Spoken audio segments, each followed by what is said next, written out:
So I hope that we shed some light on this whole matter of energy saving, and the potentials for the combination of the technologies that have been proven locally.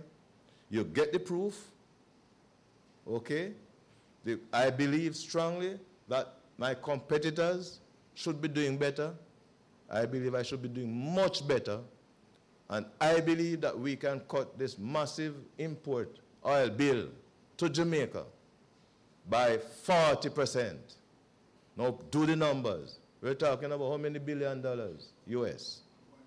We can build new hospitals with it. We can build better schools and support better schools, right? We can do a lot of things with that money. I strongly believe that we can cut this national bill by 40%. I believe that when we do that, then we should look at the energy independence. We should watch the new technologies, especially in solar photovoltaics. We should watch those new technologies, but only invest in them after we have applied optimum efficiency. We must do these things, right? I am proud to hear from Stanley, who is here, because Stanley started out, he was brought in to the university. He had myself and Mr. Walling, a very brilliant lecturer at the university. And we combined our efforts to give proven information. I'm seeing his information that is put together for the first time. You know, I've been looking at snippets, but condensed and provided to sensitize. I am proud of those things. And it's good to hand over the baton to other Jamaicans who are capable of doing it. We're not getting there mainly because the money situation just not working out right, and the confidence level and the views are skewed. Our views should be focused on efficiency improvement. And I'm happy to be here. We'll, of course, do another presentation later on, but the message have to come loud and clear to you, that you have everything at your disposal for Jamaica to forge ahead. I've worked all over the Caribbean. I've been to Cuba, everywhere.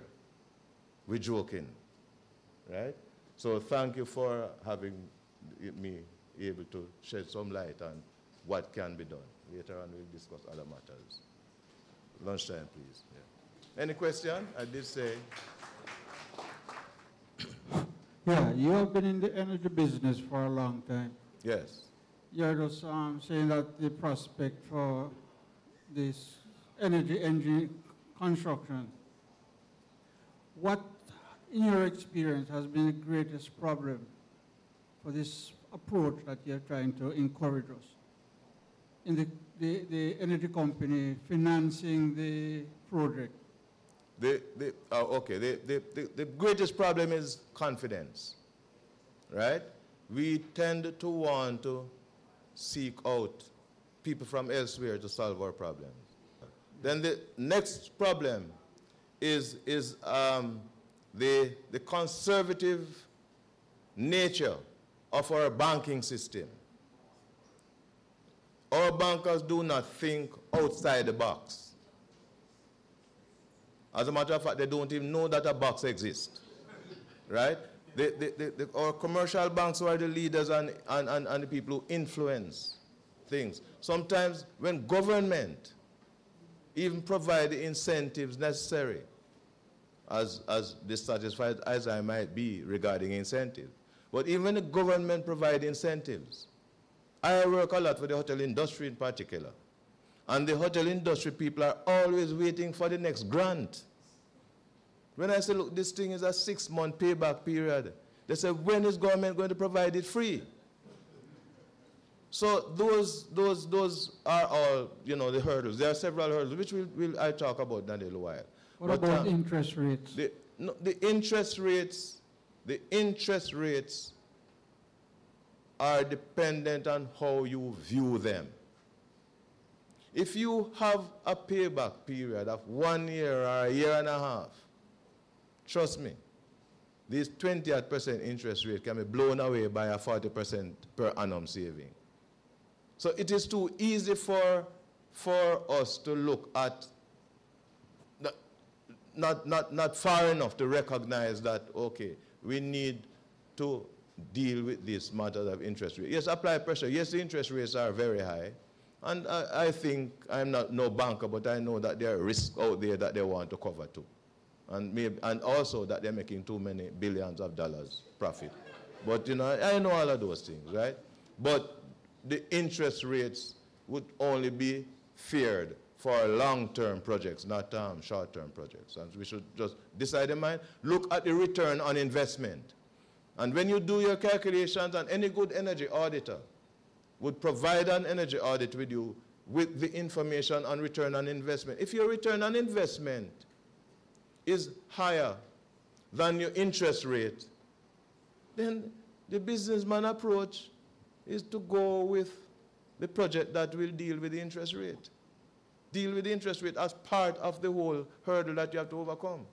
Rather than, you know, I hear a lot of property owners and so forth, boy, when the interest rate comes down, when the return on investment is high, that is what I like to hear. We'll proceed. Question. Yes, sir. Question here. Oh. Just in terms of clarification of the interest rates, I'm Valerie Crawford from the Exim Bank, but I'm speaking on behalf of my sister company, the DBJ. Okay. And I think that it has been widely known in recent times that based on this initiative and recognizing the importance of what Mr. Horton is saying here today, that there is an energy fund, and the rate is 9.5, and the tenure is from, I think, up to 10 years. See what I mean? So I'm saying that the banks, I mean, through the government. There should be a run on the bank. There should be a run. Yeah. And I'll tell you that the Exim Bank, we are partnering with them so clients can come direct to the Exim Bank, Right. not directly to the DBJ, but directly to Exim and other commercial banks. And where is the run? I mean, you know, people have to step up to the plate as well. Yeah. You Right. ask for rates, Yes. it's now at 9.5. So, Thank you very much. and funding is there, adequate funding. Right. There should be a run on the bank. Let them turn you back, not the other way around. Saying, I'm Samuel Alexander from Ultimate Energy Solutions. We're in Mandeville. And boy, we've been having similar problems. I mean, that is why we actually changed our facilities and went to energy performance contracting. And you speak to a business person, you say, okay, you can go as low as 15%, just almost a commitment fee.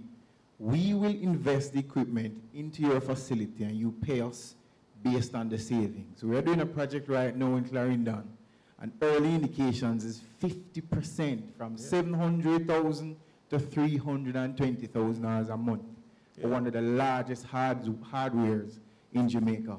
But we find out that you get a lot of companies that they will come and they'll come to the river, but once you have to sign on the line, they just back out, even though we are reducing their risk exposure because we are taking up all funds and investing that and putting that equipment in. So we need in Jamaica some sort of a cultural change because we cannot be one of probably, I think we're in the top 5 in terms of the kilowatt hour rate in the world, yet we're one of the most inefficient countries. It's ridiculous. So it really needs, it's time for the private sector to step up. I mean, you made a reference to the banks. The banks are coming and telling us that they need to charge us 16% on interest. Yes? And none of them would actually do anything at all, even with the $11 billion they're making, to actually even stimulate the sort of thing in Jamaica. Right. I mean, we could make an industry out of this. Right. You know what I mean? So for us here, fellow people in business, I think we really need to take a stand now. We need to look on this thing differently. It's an opportunity for Jamaica to start to compete with countries like Trinidad. Thank you, sir. Thank you. Just to realize, Trinidad is 5 US cents per kilowatt hour as against 34 US cents per kilowatt hour in Jamaica. How are we going to tell people not to go down there and set up their factory? Yes. Thank you very much. My name is Conrad Brown. What is your take on net metering?